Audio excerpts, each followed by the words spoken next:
Muito bem. Então, a sessão de hoje é sobre a alvéola branca. A alvéola branca é uma ave muito comum, e isto, fazer sessões sobre aves comuns, acaba por ser um desafio um bocadinho maior do que fazer sobre aves mais raras, porque as aves mais raras parece que geram sempre mais entusiasmo e mais interesse, e as aves comuns nós quase que não lhes damos a devida atenção. E parece que, como as encontramos tantas vezes, quase já sabemos tudo, estamos sempre a vê-las, são comuns, e então o desafio que eu coloquei a mim próprio para esta sessão foi mostrar que até uma ave tão comum como a alvéola branca tem muitas histórias interessantes para contar, e eu procurei aqui selecionar um conjunto de informações que ajudem a enriquecer o conhecimento que todos nós temos acerca desta espécie, e, portanto, espero que no final desta sessão fiquem a saber um pouco mais sobre esta espécie, que apesar de muito comum, tem aqui algumas curiosidades muito interessantes, como já vão ver a seguir. Por isso é que eu chamei a sessão Curiosidades sobre a alvéola branca. Ora bem, a alvéola branca é uma ave pertencente à ordem dos passeriformes, portanto, das pequenas aves canoras, e da família Motacillidae. Tem um nome científico Motacilla alba, um comprimento de 18 centímetros, apesar de ser um pássaro pequeno, tem um comprimento relativamente grande devido à longa cauda, que é uma característica de todas as alvéolas. A envergadura, que é a distância entre as extremidades das asas quando abertas, vai de 25 a 30 centímetros. E esta é uma ave muito eclética. Aliás, isso também contribui para ser tão abundante. Eclética no sentido que é muito generalista quanto ao tipo de habitats. Nós podemos encontrar as alvéolas brancas em zonas habitadas, em zonas com água, em terrenos agrícolas, em prados, em relevados, até em zonas levemente arborizadas. Só não encontramos em floresta densa. Portanto, elas evitam o meio florestal, porque elas não frequentam tanto esse meio, gostam de zonas um bocadinho mais abertas, mas sendo uma espécie muito generalista, isso também ajuda a que se tornem muito abundantes, porque conseguem explorar bem qualquer tipo de habitat. Normalmente elas gostam de zonas com alguma umidade, embora não sejam totalmente dependentes de água, mas evitam habitats muito secos. Ora, como o sul do país é mais seco, isto faz com que no sul, especialmente na época dos ninhos, elas apareçam principalmente perto de água, embora isso não seja um requisito absoluto.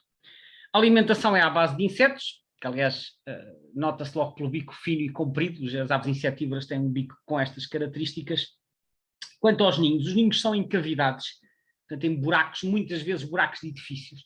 Aliás, esta é uma das muitas espécies de aves que aprendeu a explorar bem as construções e as alterações feitas pelo ser humano, e nomeadamente as construções que, como têm buracos, têm cavidades, servem depois de local apropriado para fazer o ninho. E, portanto, buracos em casas, em azanhas, que estão muitas vezes ao pé dos rios, em pontes, aquelas pontes de pedra, e não só, eles têm cavidades, em muros, em ruínas e por aí fora. Portanto, são os locais mais característicos usados por esta ave para fazer os seus ninhos. A postura, tipicamente, anda entre os 5 e os 6 ovos, que é o tamanho normal de uma postura para muitos passeriformes. Quanto à incubação, como eu também já tenho referido, nos passeriformes, normalmente a incubação anda à volta das 2 semanas, às vezes um bocadinho menos, portanto, no caso desta espécie, anda entre os 11 e os 16 dias, e depois de nascerem os juvenis estão outra vez mais 11 a 16 dias ainda no ninho, antes de saírem do ninho. Portanto, até ganharem a capacidade de voo. Quanto ao nome científico, que como eu já referi, é Motacilla alba.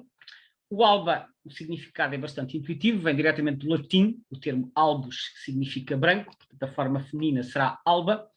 Quanto ao termo Motacilla, é um termo de origem um bocadinho mais obscura. Aparentemente é um termo do latim modificado que tem origem no grego e na palavra mutex, que é um tipo de ave mencionado por Hesíquio de Alexandria. Mas parece, não se sabe muito bem, parece que depois, a certa altura, terá havido um erro de interpretação e isto terá conduzido ao nome de Motacilla por um erro de interpretação de pensar que mota vinha de motare, que quer dizer mover, e que sila significaria cauda, e que, portanto, que Motacilla significaria mover a cauda. Mas, aparentemente, isto é o que dizem os dicionários especializados neste assunto, isto será um erro de interpretação e isto deriva efetivamente de mutex, de uma palavra então que vem do grego, conforme eu expliquei. Portanto, é um nome cuja origem não é totalmente clara, mas que acabou por ser o nome que foi passado a ser usado para o género das alvéolas, Motacilla. Bom, falando um pouco da identificação, eu aqui usei a imagem que está, portanto, a estampa do Guia Collins de identificação, da primeira edição em português, que é que eu tenho, não sei se há muitas alterações para a segunda e para a terceira edição, mas a edição que eu tenho é esta, mas no essencial tem aqui os aspectos mais importantes. Temos aqui uma série de desenhos e vamos começar por ver estes dois que estão aqui embaixo à direita. Estes dois que correspondem à nossa população, que é a subespécie Motacilla alba alba. Está aqui escrito entre parênteses, está aqui o inclinado, este inclinado em itálico é alba, refere-se à subespécie, que é a subespécie da Europa continental. E temos aqui o macho adulto em plumagem de verão e à esquerda a fêmea adulta também em plumagem de verão. Como é que nós sabemos que está em plumagem de verão? Tem a garganta preta. Esta é uma característica que distingue a plumagem de verão. Se forem ver aqui, tem aqui a plumagem de inverno em diferentes idades. No inverno a garganta é branca e só o peito é que tem assim uma espécie de um colar ou de uma banda preta. Mas a garganta fica branca no inverno. Na época dos ninhos, na plumagem nupcial, em todas as subespécies, a garganta fica igualmente preta e, portanto, tem uma mancha preta que parece um babete enorme que vem aqui desde o bico até ao peito. Esta é a característica que distingue a plumagem de verão e de inverno. Como é que se distingue o macho da fêmea? Tem a ver essencialmente aqui com a quantidade de preto na cabeça. O macho está aqui à direita, tem a coroa, tem a testa branca e depois tem a coroa preta, o dorso cinzento, mas a divisão entre a cabeça, ou entre o preto da coroa e da nuca e o dorso cinzento é uma divisão bem marcada. Portanto, está aqui um contraste nítido. As fêmeas têm uma divisão muito menos clara, assim mais difusa. Elas não são todas iguais a esta que está aqui no desenho. Isto pode variar, podem ter mais ou menos cinzento na cabeça, podem ter a cabeça toda malhada de cinzento, até podem não ter preto nenhum. O que não tem é esta transição assim abrupta do preto para o cinzento. Portanto, é assim uma coisa mais mal definida. Esta é a característica mais evidente que permite distinguir os machos das fêmeas na subespécie alba. Depois temos a subespécie Yarreli, que vem das Ilhas Britânicas. Ilhas Britânicas inclui aqui Grã-Bretanha e Irlanda. A subespécie Yarreli distingue-se principalmente por ser muito mais escura. O macho é muito fácil de identificar, é completamente preto por cima, como se pode ver, preto lustroso, está aqui até referido, portanto nem sequer há contraste, porque é tudo preto. A fêmea é cinzenta, mas é um cinzento mais escuro que a nossa, está manchada de preto. Atenção, e depois reparem aqui o urupígio escuro também. Mas há aqui uma grande variabilidade, tal como nas da nossa subespécie. Há umas que têm mais manchas de preto, há outras que têm menos, e há alguns bichos que eu até já vi em fotografias que aquilo é tão confuso que nem dá para perceber muito bem se é macho ou se é fêmea. Mas mais uma vez reparem a cabeça com algum preto e cinzento, e a transição aqui é muito difusa, a transição entre o preto da cabeça e o dorso. Mais uma vez o babete preto, portanto a garganta preta está na plumagem nupcial. No inverno aqui só está representada a Yarreli, tem o dorso preto, neste caso é um macho, né? O dorso todo preto, mas a garganta branca. E o juvenil, perdão, o primeiro inverno, que é já depois da primeira muda pós-juvenil, está aqui. O primeiro inverno ainda já tem o colar preto, mas não tem qualquer preto na cabeça, a cabeça é toda cinzenta, como se pode ver aqui. Aqui neste caso da subespécie alba. E aqui o primeiro inverno da Yarreli, que é um bocadinho mais escuro. Mas eu acho que nos primeiros invernos é muito mais difícil identificar a subespécie. E depois o juvenil, que vão ver uma fotografia mais à frente, nem esta banda preta no peito tem. O juvenil é muito mais clarinho. Depois aqui só uma nota para a subespécie subpersonata, que é de Marrocos, tem um aspecto completamente diferente, como podem ver. Há um registro em Portugal continental, feito há cerca de 25 anos, em junho ou julho, na mina de São Domingos, ao pé de Mértola. Mas isto é uma subespécie acidental no nosso país, não conheço mais nenhum registro. Pronto, agora vamos ver umas fotografias para mostrar aqui, portanto, isto está do Guia Collins, como eu referi, vamos ver umas fotografias para mostrar estas plumagens. Estão aqui as setinhas, falta-me referir isto, as setinhas então para assinalar, no caso do macho, a transição bem marcada do preto para o cinzento e na fêmea a transição mais difusa. Aqui duas fotos de adultos nupciais, estas eu retirei do eBird. À esquerda aqui é uma fotografia de um macho, claramente, podemos ver a transição, parece quase que foi assim traçada uma linha entre o preto e o cinzento, portanto no dorso. Reparem que está em plumagem nupcial, tem aqui a garganta toda preta, o tal babete muito grande que eu falei. À direita uma fêmea, com muito cinzento na cabeça e não tem aqui uma transição clara do preto para o cinzento. Estas fotos foram tiradas na primavera, como aliás se nota, também a fêmea está na plumagem nupcial. Portanto, na plumagem nupcial, a garganta preta e o peito preto, a mancha preta é muito longa, e sendo que no caso do macho tem a transição bem definida na nuca, na fêmea isso não acontece. Agora, exemplos de adulto invernal. Como é que sabemos que é adulto invernal? Reparem mais uma vez a garganta branca, só o peito é que é preto, portanto completamente diferente do aspecto, o que lhe acaba por dar um aspecto mais branco à cabeça, porque a extensão de branco é muito maior, mas continuamos a poder distinguir os machos das fêmeas, o macho com a coroa toda preta e até à nuca e depois a transição clara para o cinzento, a fêmea com manchas cinzentas na cabeça e uma transição menos bem definida, como eu referi há pouco. O perfil de preto e cinzento nas fêmeas é um bocado variável e, portanto, elas não são todas, não são todas igualmente manchadas de cinzento, e esta transição pode ser mais difusa numas do que noutras. Portanto, garganta branca é a principal característica da plumagem invernal, mas mais uma vez o macho com a transição bem definida na nuca. O juvenil, eu há pouco mostrei-vos no desenho uma imagem do primeiro inverno, que o juvenil já tem a banda preta no peito, mas isto foi tirado em junho ou julho. Isto é um juvenil que saiu do ninho há poucos dias, ainda se notam aqui as comissuras, que são aquelas bases amarelas do bico, portanto é um juvenil que ainda está na dependência dos adultos. Ele é todo cinzento, assim até quase acastanhado, e não tem qualquer preto no peito. Portanto, cinzento, essencialmente, cinzento acastanhado, e sem preto no peito, é todo clarinho. Esta plumagem penso que dura até agosto, depois já lhes aparece o cinzento no peito. O preto, peço desculpa. Está aqui na seta a assinalar, sem cinzento, sem preto no peito. Agora, dois exemplos de fotos de IRL tiradas em Portugal. Aqui, à esquerda, um macho.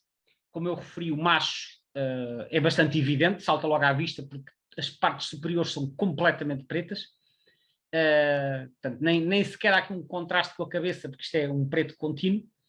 A fêmea é mais acinzentada, mas não é tão clarinha como a nossa, é um cinzento malhado de preto, como se pode ver assim por cima, portanto é assim uma mistura. E na cabeça também tem uma mistura de preto e de cinzento. Esta, curiosamente, já está em plumagem nupcial, já tem a garganta preta, salvo erro esta fotografia-se, agora não registrei aqui a data, mas acho que foi tirada em fevereiro, início de março, portanto já está a fazer a muda para a época de nidificação que se aproxima. Portanto, na IRL, que é subespécies de ilhas britânicas, dorso preto no macho, cinzento e preto, portanto uma mistura no caso da fêmea. Agora a ficha do Estatuto de Conservação. A Motacilla alba é uma espécie muito abundante e, portanto, não surpreende que o Estatuto Global seja pouco preocupante, o List Concern, que é esta categoria que está aqui. O Estatuto na Europa do Livro Vermelho Europeu também é pouco preocupante e o Estatuto em Portugal igualmente pouco preocupante. Não é uma espécie ameaçada, não é uma espécie que suscite neste momento qualquer preocupação. Agora, vamos falar um pouco da distribuição desta espécie a nível mundial. E eu começo por apresentar aqui este mapa de distribuição retirado do site birdsoftheworld.org. Este mapa é, na minha opinião, interessantíssimo. Eu começo por explicar os códigos de cores, que são um bocadinho diferentes dos mapas que eu costumo apresentar do site da BirdLife. Esta cor salmão é a zona onde a espécie está presente na época dos ninhos, portanto, onde só está presente a primavera e no verão. O azul são as zonas de invernada e o roxo são as zonas onde está presente durante todo o ano. Portanto, podemos ver que é uma espécie amplamente migradora, tem uma zona muito vasta do norte e leste da Europa e pela maior parte da Ásia, em que é migradora estival, tem uma zona de invernada que apanha África até à zona tropical, Península Arábica e sul da Ásia, incluindo aqui Índia e Indochina, e depois tem uma zona onde é residente na Europa Ocidental, leste, tanto do Sueste, aqui Balcãs, Turquia, e depois também aqui na Península Coreana e no Japão. Ora bem, porquê é que este mapa é muito interessante? Porque este mapa tem aqui algumas particularidades que eu vou chamar a vossa atenção. Em primeiro lugar, reparem nisto. A espécie nidifica na Groenlândia. Há muito poucos passeriformes da Groenlândia, porque a Groenlândia é uma ilha coberta de gelo e pouco mais. Tem algumas zonas perto da costa que não estão cobertas de gelo. É uma zona sem árvores, sem arbustos, é capaz de ter umas herbáceas. A lista de passeriformes regulares na Groenlândia não deve passar os 10, e insetívoros eu acho que é só a alvéola branca, penso que a petina dos prados e o chasque cinzento. Depois nidifica na Islândia, também, não há muitos passeriformes, embora haja um bocadinho mais na Groenlândia. Portanto, tem esta curiosidade. E depois, no outro extremo, reparem, nidificam no Alasca. Elas ocorrem em toda a Ásia e vão até ao Alasca, mas estas populações do Alasca não migram para a América, migram para o oeste, atravessam aqui o Estreito de Bering e vão invernar talvez aqui na Índia ou na Indochina. Portanto, reparem que a Ásia está praticamente toda pintada. E uma das curiosidades é que esta espécie vai até ao Ártico, vai extremamente a norte. Há muito poucas aves terrestres, aquáticas há muitas, porque as aquáticas, muitas delas vão até ao Ártico depois para se alimentarem durante o verão. Mas aves terrestres, há muito poucas que vão até tão ao norte, algumas estão dependentes do limite das árvores, outras por razões térmicas.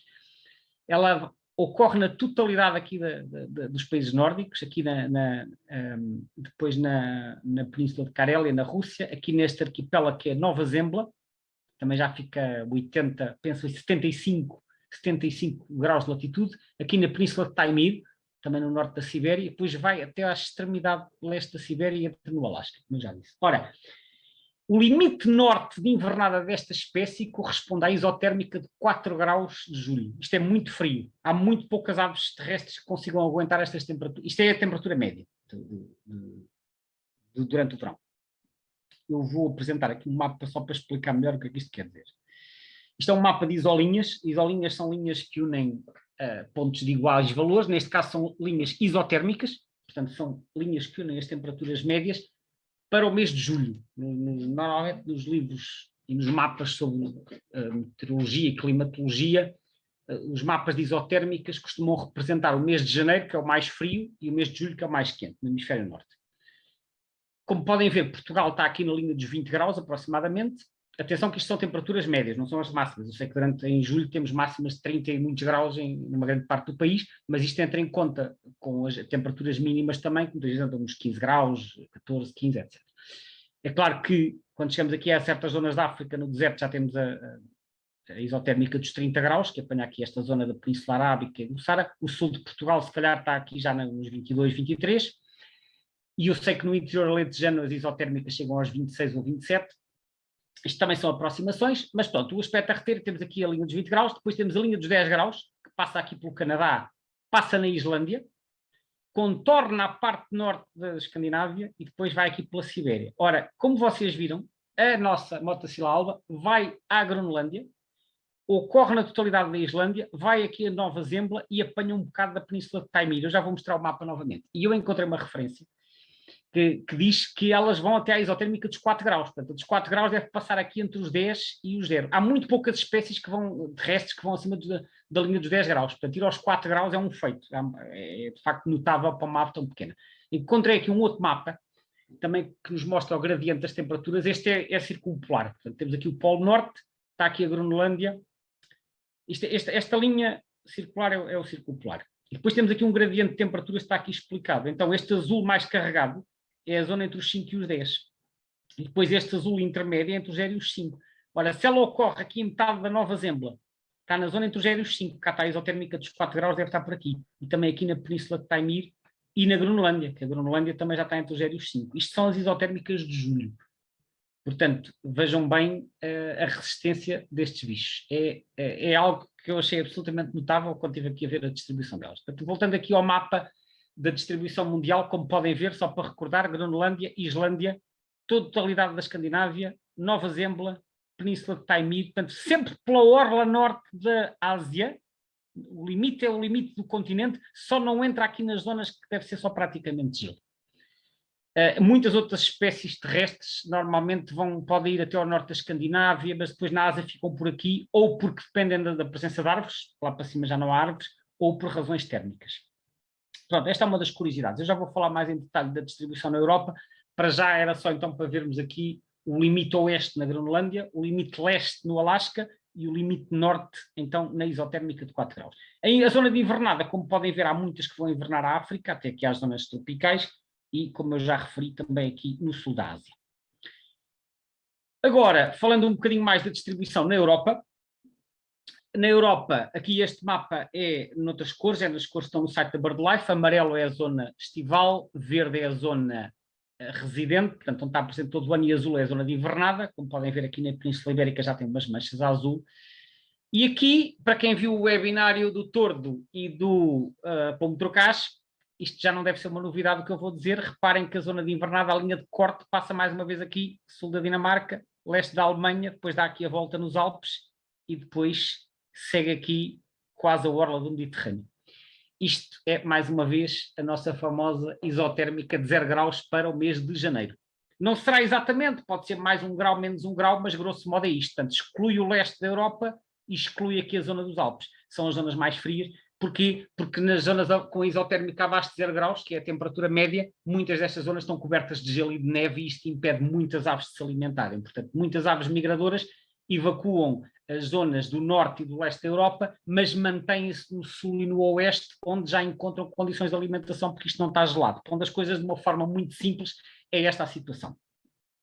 E, portanto, vemos que o nosso país, elas estão presentes durante todo o ano, mas recebem um contingente de aves invernantes que vêm do norte e algumas do leste. Embora eu já li alguns que há mais ou menos aqui uma linha na Dinamarca, que da Dinamarca para cá elas vêm invernar para a Península Ibérica e para a França, e da Dinamarca para lá vão invernar aqui no Mediterrâneo Oriental, portanto Itália, Grécia, Bulgária, e a divisão seria mais ou menos esta. De qualquer forma, nós recebemos um enorme contingente de aves migradoras no inverno. E agora já vou falar depois em detalhe da situação em Portugal. Antes disso, gostava ainda de mostrar outro mapa para a Europa.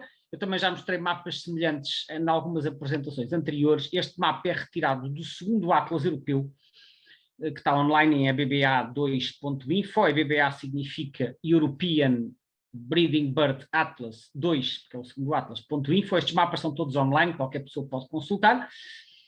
E então estes são os mapas. Este mapa aqui é o mapa que compara a distribuição no primeiro Atlas, que foi feito no início dos anos 90, com o segundo Atlas, que foi feito, então, terminou, penso eu, em 2015 e foi publicado em 2020. As zonas que estão a cinzento são as zonas em que a espécie estava presente no primeiro e no segundo Atlas, as zonas a azul é as zonas onde apareceu, e as zonas a castanho ou laranja são as zonas onde terá desaparecido. Eu já chamei a atenção em algumas espécies anteriormente, que houve espécies que notaram uma forte expansão, em que havia uma forte expansão ou uma forte diminuição. Neste caso a situação é bastante diferente, porque esta espécie quase não teve variação. É certo que temos aqui uns quadradinhos azuis, um bocadinho por toda a Europa, alguns quadradinhos castanhos aqui e ali, mas ao contrário do que acontecia com outras espécies, não há assim manchas muito evidentes. Há alguns azuis claros, mas os azuis claros, atenção, eles explicam que quando as cores estão claras significa que a cobertura era insuficiente e, portanto, estas variações a cor clara não são tão significativas como quando são a cor escura. Mas, reparem mais uma vez, ela já ocorreu na Europa toda, a Islândia toda pintada, já de cinzento, e mesmo até ao norte, como eu já chamei a atenção. Portanto, ela tem uma distribuição muito ampla na Europa. Portanto, há aqui uns quadradinhos aqui espalhados por vários países, mas não há assim uma grande variação, e portanto dir-se-ia que esta espécie já estava presente na Europa toda, no primeiro Atlas, e continua presente na Europa toda. Houve aqui aparentemente um incremento no sudoeste de Portugal, e eu já vou falar disto mais adiante. Aqui um outro gráfico tirado do site que faz a monitorização dos programas de aves comuns europeus, que é o do EBCC, que é o European Bird Census Council, e que agrega os dados dos programas de censo de aves comuns, que em Portugal também existe, que é o CAC, feito pela CEPEA, e depois eles compilam isto tudo num gráfico, e isso permite obter a tendência da espécie na Europa. E neste caso, o que é que nós vemos? Esta espécie está bastante estável. Parece haver aqui umas variações, eventualmente uma ligeira tendência de descida, mas é uma coisa muito ligeira. E, portanto, há espécies que estão claramente em crescimento, como foi o caso do pombo trocaz, que eu já falei anteriormente. Há espécies como o cisão ou outras espécies de áreas agrícolas que estão em forte regressão. A alvéola branca parece estar estável, quer em termos de distribuição, quer em termos de abundância. Portanto, é uma espécie que não parece ter-se ressentido das enormes transformações no ambiente ou no clima, mas também não parece ter beneficiado por aí além, portanto, parece estar numa situação de relativa estabilidade. E também, só por si, também é um aspecto bastante curioso. É uma espécie que se tem conseguido adaptar. Falamos agora um bocadinho mais em detalhe da situação em Portugal. E, para isso, eu começo por apresentar este mapa, que é o mapa do primeiro Atlas de aves nidificantes que foi feito em Portugal, que foi feito entre 1978 e 1984. Tem aqui uma grelha, que eram as folhas do Atlas, que eram de 20 por 32 km, correspondem às folhas do antigo Instituto Geográfico e Cadastral, sendo que as bolinhas brancas são confirmações. E o que é que nós vemos? Vemos a espécie distribuída de norte a sul, mas aqui com uma mancha clara de ausência, aqui no litoral alentejano, numa grande parte do Baixo Alentejo e no Algarve. Portanto, ausente aparentemente do Sudoeste. E eles aqui no texto dizem, de acordo com Coverley e Rey Júnior, que são dois autores da primeira metade do século XX, durante a primeira metade do século a sua área de distribuição estaria limitada à metade norte do país. Portanto, diriam eles que nem ocorreriam a sul do Tejo. Atualmente aqui já ocorria. Mas é preciso dizer que tanto o Coverley como o Rey Júnior moravam na zona do Porto e eles faziam muito mais observações a norte do que a sul e, portanto, eu não sei até que ponto é que as prospecções deles no sul cobriram bem esta região, que é uma região vasta e na altura não haveria tantos acessos. Mas também é possível que a espécie se tenha expandido na segunda metade do século XX. A verdade é que na altura deste Atlas nós vemos que, na década de 80, tinha uma distribuição ampla, mas que havia muitas falhas aqui na bacia do Rio Sado, do Mira e na maior parte do Algarve. Portanto, isto era então a situação na década de 80. E a fonte é do Atlas das Aves que nidificam em Portugal continental. Os datas de trabalho de campo foram estas que aqui estão. Entretanto, nós tivemos um segundo Atlas que foi feito a partir do ano 99-2000 e o mapa de distribuição é este. Aqui já tem uma grelha de 10 por 10 km e o que é que nós vemos? O buraco que estava aqui no sudoeste ficou em grande parte preenchido e até vemos aqui uma série de confirmações, ou seja, as bolinhas maiores que são as de nidificação confirmada. Poderá isto corresponder a uma expansão da espécie, embora também é preciso dizer que este Atlas teve uma cobertura mais detalhada e quando são zonas onde as espécies ocorrem em densidade muito baixa, às vezes elas escapam à detecção. Mas eu estou convencido que houve uma expansão, porque se o Coverley e o Rey Júnior diziam que não ocorria a sul do Tejo, depois no primeiro Atlas já vemos aqui no Alto Alentejo e no Alentejo Central, e no segundo Atlas já vemos o território, até no Algarve já há aqui muitas confirmações, isto sugere que houve uma expansão para sul. Portanto, na década de 2000 vemos novamente uma distribuição ampla, mas com muito menos falhas. Vemos aqui umas falhas em alguns quadradinhos, que são sobretudo zonas com algumas serras e muito florestadas, também falhas no litoral do Algarve, onde aparentemente não nidificaria, mas já não havia aquele buracão, se assim se pode dizer, que havia no primeiro Atlas. Portanto, este foi no Atlas das Aves Nidificantes em Portugal, que teve os trabalhos de campo 20 anos depois do anterior, portanto, entre 1999 e 2005. Portanto, aparentemente tivemos aqui uma expansão.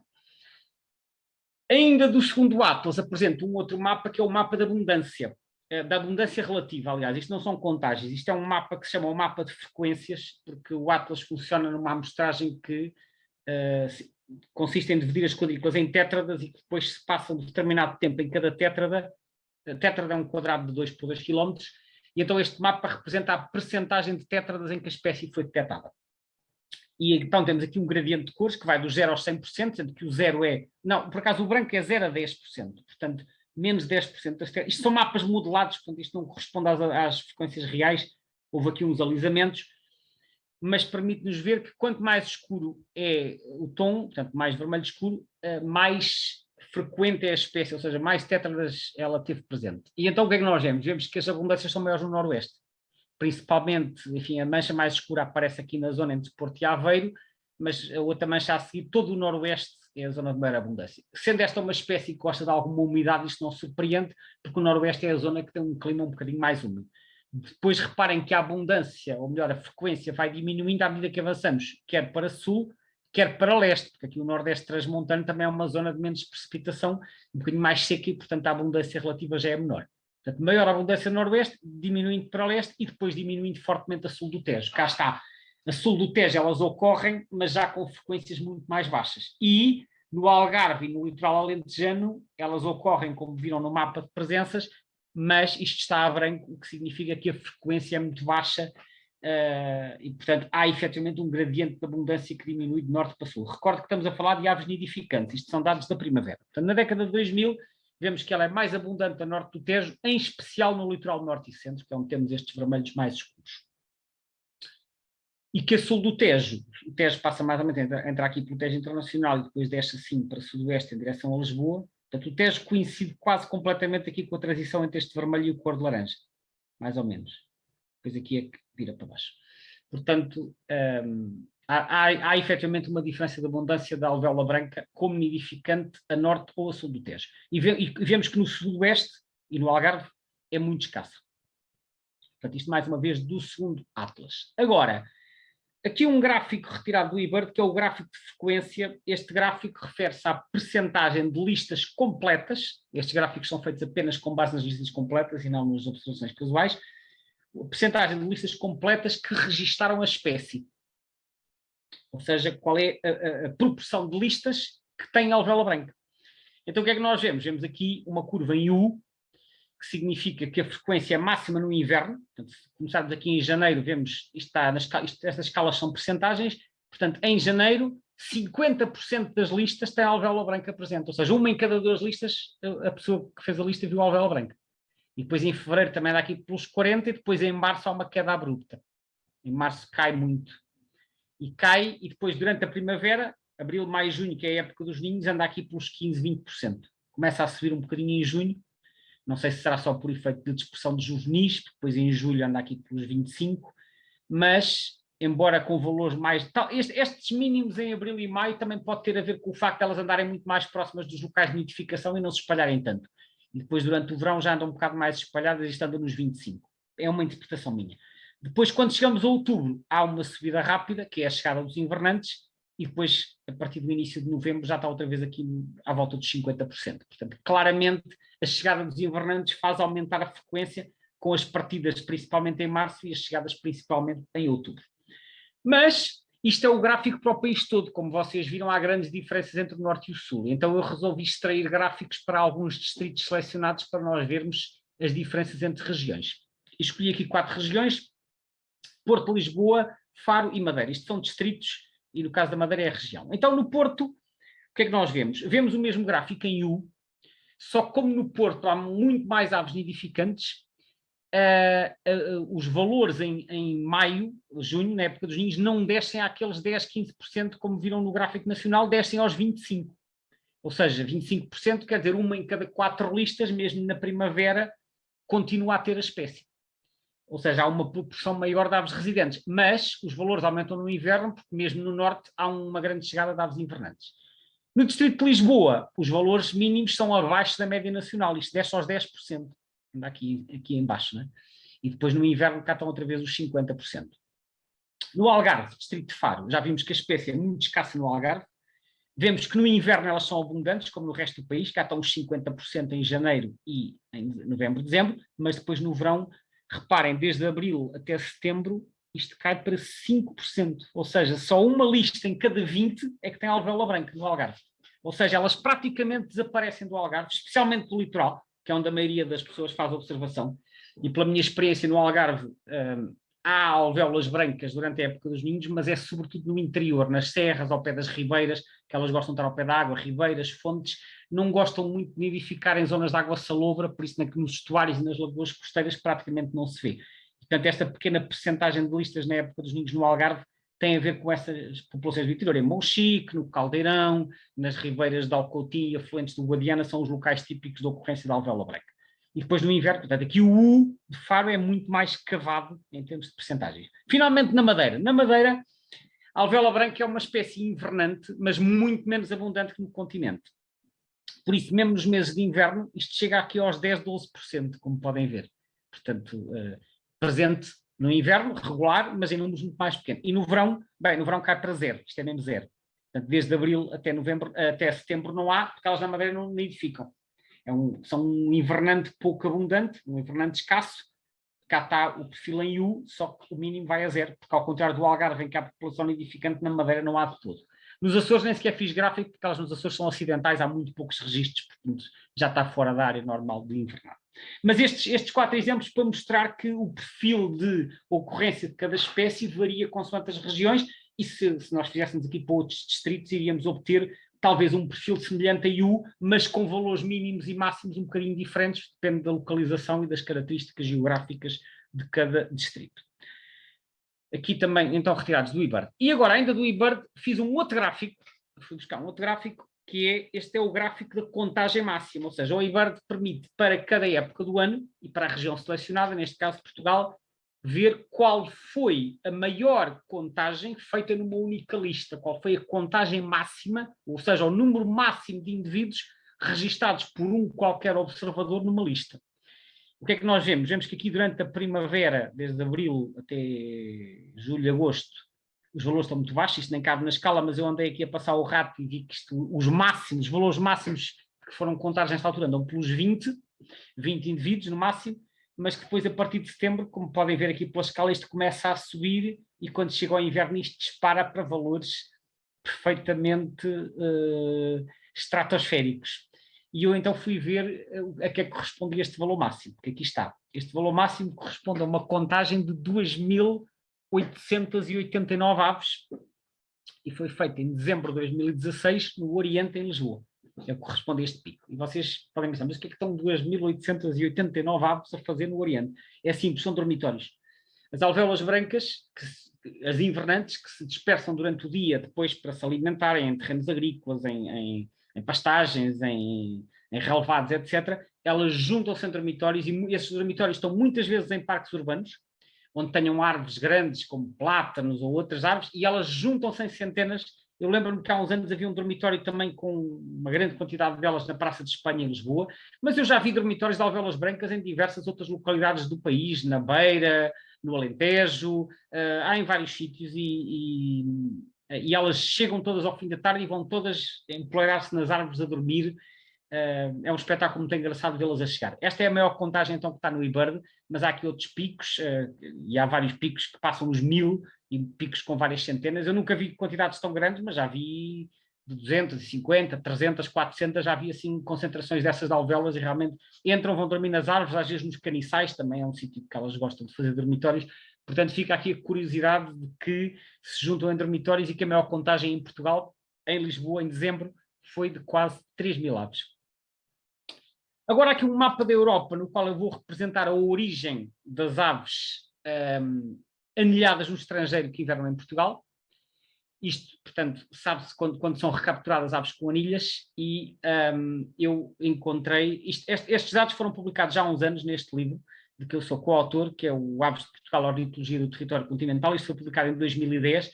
Portanto, nós neste livro reunimos os dados que havia até essa altura. É natural que agora já haja novas recapturas, mas eu não tenho acesso a essa informação, portanto coloquei aqui estes dados, embora estejam um bocadinho desatualizados, permite dar uma ideia.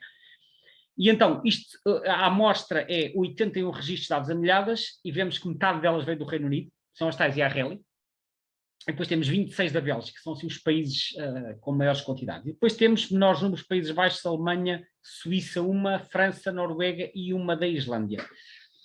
É claro que esta proporção de aves do Reino Unido espalha apenas o facto de que no Reino Unido se anilha muito, porque nós recebemos muitas invernantes que não são IARL e que são de outros países europeus. Agora, é curioso que não há bichos recapturados para lá da Dinamarca. E como eu referi há pouco, aparentemente, traçando uma linha aqui vertical sobre a Dinamarca, os bichos que nidificam para lá desta linha vão invernar ao sueste da Europa e, portanto, não vêm na nossa direção. Daí que nós só apanhamos aves de países que estão a oeste desta linha. Portanto, faz sentido, de facto, essa informação bate certo com o que aqui está. Portanto, ficamos com uma ideia, mas como podem ver, até da Islândia vêm cá invernar aves. E estes dados então já têm mais de 10 anos, portanto é possível que haja dados mais recentes, eventualmente com outras origens. Relativamente às aves e à rally, eu resolvi consultar mais em detalhe um livro que eu cá tenho, que é um livro muito engraçado, pouco conhecido em Portugal, mas muito engraçado, que é um Atlas da Migração, que foi feito portanto, no Reino Unido e na Irlanda, e que se chama The Migration Atlas, que é The Movements of the Birds of Britain and Ireland. Portanto, basicamente o que é isto? É um atlas em que eles, em vez de estar a representar só a distribuição por quadrículas, eles pegaram nos dados todos da milhagem para cada espécie e traçaram mapas com o conjunto dos movimentos dessas aves. E eu, como sabia que nós recebíamos cá muitas IARL e até vi por aquela compilação que eu apresentei que o país com mais aves anilhadas que vieram cá parar era o Reino Unido, resolvi consultar o Atlas a ver o que é que tinha. E então eles, entre os vários mapas, tem lá este mapa muito engraçado que eu não quis deixar de partilhar aqui. E este mapa, que na verdade são dois mapas, tem aqui uma linha preta traçada a meio do Reino Unido, da Grã-Bretanha, aliás, e que diz assim, eu vou traduzir para quem não perceber inglês, but locations in winter and movements of over 20 kilometers between the breeding season and winter of pied wagtails present in A, Ireland and Northern Britain, and B, Southern Britain during the breeding season. Bom, traduzindo para português, Isto são as recapturas invernais, ou seja, aves anilhadas na Grã-Bretanha, ou aliás, sim, na Grã-Bretanha e na Irlanda, anilhadas e que foram recapturadas a mais de 20 km do local da anilhagem. Pai do Wagtails é como eles chamam às Yarrelis, porque as nossas albas eles chamam White Wagtails. Pai é uma palavra inglesa que significa preto e branco. Portanto, pai do Wagtails são as Yarrelis. E estes mapas representam as recapturas das Motacilla alba Yarreli anilhadas no Reino Unido e na Irlanda durante a época de edificação e que foram recapturadas no inverno. Mas eles traçaram esta linha a meio. E eles dividiram o mapa em dois, que é o mapa A são as aves que foram anilhadas a norte desta linha. A norte desta linha e na Irlanda. Portanto, o mapa A é as que foram anilhadas na Irlanda e ou a norte desta linha, que basicamente é o norte de Inglaterra e a Escócia. E o mapa B é as que foram anilhadas a sul desta linha. E o que eles repararam é as que foram anilhadas a norte desta linha vêm invernar muitas delas no sul de Inglaterra ou no oeste de França, com algumas a vir para a Península Ibérica, não muitas, e algumas até Marrocos. Mas as que foram anilhadas a sul da linha, portanto, sul de Inglaterra e País de Gales, vêm, na sua maioria, para a Península Ibérica e muito especialmente para Portugal. Eu achei isto extremamente curioso e pensei, mas porquê que estes bichos que vêm daqui desta zona do sul, as do norte, que supostamente às vezes as do norte são mais migradoras, não descem tanto. As do sul vêm muito para aqui, sobretudo para o oeste da Península Ibérica. Eu fui ver os mapas no IVERD da distribuição das IRL e efetivamente elas estão no norte de Espanha e em Portugal. Quase não há IRLs, isto é observações no IVERD. Para ali. Eu não sei a razão, eu vou especular. A minha interpretação é muito simples, é esta. Estes bichos que nidificam no sul de Inglaterra estão numa zona que, no caso das isotérmicas de julho, corresponde a uma zona de 15 graus, mais ou menos. Portanto, é uma zona de clima relativamente ameno. São bichos que não gostam do frio. E se elas não gostam do frio, elas não vão invernar para uma zona continental, como é a França ou como é o interior de Espanha, porque elas não aguentam. Isto são bichos de temperaturas mais amenas. E então elas vêm para Portugal, que apesar de tudo, na Península Ibérica é a zona de temperaturas mais amenas e, sobretudo, muitas aqui para o litoral e para o sul. Elas não vão tanto, no interior de Espanha praticamente não há recapturas e não vão sequer muitas para a França, porque é uma população que provavelmente precisa de temperaturas mais amenas e nós temos as temperaturas mais amenas dentro das isotérmicas de janeiro, que é a distribuição de inverno. E, portanto, eu achei este mapa muito curioso e este Atlas de Migração, que é um livro pesado, é um calhamaço, como se costuma dizer, tem dezenas de mapas, tem centenas de mapas, só para cada espécie tem uma data deles. Isto é a figura 5 só no mapa da Motacilla alba, portanto eles têm imensa informação, mas eu achei muito engraçado este mapa que mostra que realmente estas do sul de Inglaterra vêm a invernar a Portugal e, portanto, as IRLs que nós observamos cá vêm provavelmente desta zona. Bom, vamos terminar esta apresentação, vou só fazer aqui a ficha resumo. A alvéola branca, como vimos, distribui-se pela quase totalidade da Eurásia, a Eurásia que é um nome para designar o conjunto da massa continental da Europa mais da Ásia. Vimos que é uma migradora parcial na parte norte da área de ocorrência. Vimos que nidifica a oeste, vai até à Groenlândia e a leste vai até ao Alasca. Vimos que o limite norte da distribuição estival é a isotérmica de 4 graus para o mês de julho, portanto elas vão mesmo até muito a norte na época dos ninhos, que o limite invernal está aproximadamente na isotérmica de 0 graus para o mês de janeiro. E vimos que em Portugal, a norte do Tejo, a espécie é residente, comum, e que a sul do Tejo é uma residente escassa e é uma invernante comum. Que na Madeira é uma espécie unicamente invernante e que é muito pouco comum, eu diria mesmo escassa. E vimos também que forma dormitórios com centenas ou, em alguns casos, milhares de aves. Estes dormitórios estão situados maioritariamente em zonas urbanas. E vimos, por fim, que Portugal acolhe uma proporção muito significativa das Motacilla alba e Arreli invernantes. Chegamos ao final da apresentação. Agradeço a vossa atenção. Como sempre, ficarei à disposição para quaisquer questões que queiram colocar. Muito obrigado.